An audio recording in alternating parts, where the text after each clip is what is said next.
Cyber బాధితులు పోలీసుల వద్దకు వెళ్లే శ్రమ లేకుండా త్వరితగతిన న్యాయం అందించేందుకు హైదరాబాద్ పోలీసులు సరికొత్త ప్రయోగానికి శ్రీకారం చుట్టారు.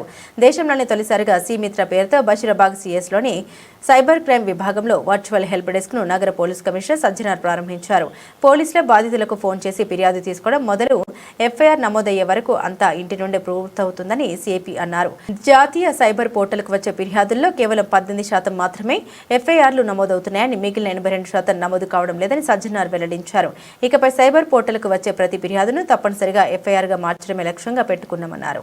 ఇది దేశంలోనే ఇది ఒక ఫస్ట్ ఇనిషియేటివ్. సైబర్ క్రైమ్ నేరస్తులు ఎవరున్నారు, వాళ్ళు నేరం అయిన తర్వాత బాధితులకి అండగా ఉండడానికి హైదరాబాద్ సిటీ పోలీస్ కమిషనరేట్ ఒక కొత్త వినూతన సిస్టమ్ తీసుకురావడం జరిగింది. ఎందుకంటే రోజుకి సైబర్ క్రైమ్ పెరుగుతుంది. బట్ మనము అది కాకుండా కొత్త ఎమోస్ తో కూడా రావడం జరుగుతుంది. మనము లో ఉన్న ఒక ఆశని, దురాశని మరియు మన ఒక భయాన్ని ఒక అడ్డం పెట్టుకొని సైబర్ క్రైమ్ నేరస్తులు ఈ ఒక క్రైమ్ లో ఇన్వాల్వ్ అవుతున్నారు. మనము పొద్దున్న లేస్తేనే మీ ద్వారా మనం చూస్తూనే ఉంటాను. ఓటీపీ ఫ్రాడ్స్ అంటారు, ట్రేడింగ్ ఫ్రాడ్స్ అంటారు, ఇన్వెస్ట్మెంట్ ఫ్రాడ్స్ అంటారు, గోల్డ్ పేరుతోని ఫ్రాడ్, సిల్వర్ ఫ్రాడ్ అని చెప్పి రకరకాల చేయడం జరుగుతుంది. సో కంప్లైంట్ ఈ ఒక ఫ్రాడ్ అయిన తర్వాత ఇన్ కంప్లీట్ షాక్. సో అనుకోకుండా తెలియకుండా ఎవరు ఈ ఒక సైబర్ క్రైమ్ లో మనము విక్టిమ్ అయిపోతే వాళ్ళు ఇమీడియట్లీ ఫస్ట్ చేయాల్సిన పని 1930కి ఫోన్ చేయాలి. దట్ ఈస్ ది గోల్డెన్ మంత్ర. మీరు అందరు కూడా అటెంప్ట్ అయినా ప్లీజ్ కాల్ 1930.